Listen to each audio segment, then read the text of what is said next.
Welcome to the Dream Rides YouTube channel. Here we have our 65 Cobra replica. This is a Factory 5 edition.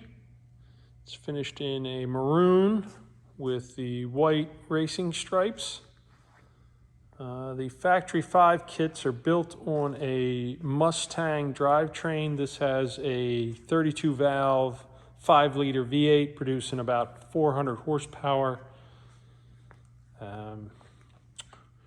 Show you, this car has brand new paint. You can see it's got the side exhaust. It's the Factory 5 5-star wheels.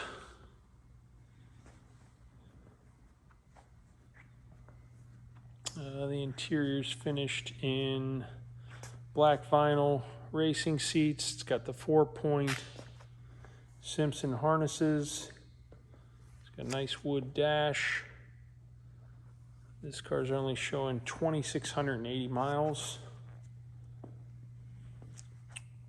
Continue our walk around. These really are the most affordable Shelby Cobra replica.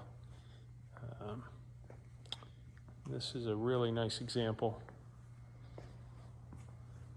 Give you a close-up of the driver's section. It's a 5-speed manual, classic gauges. You can see your pedal box. And we also have a cold start video for you and a drive video. Thanks for watching.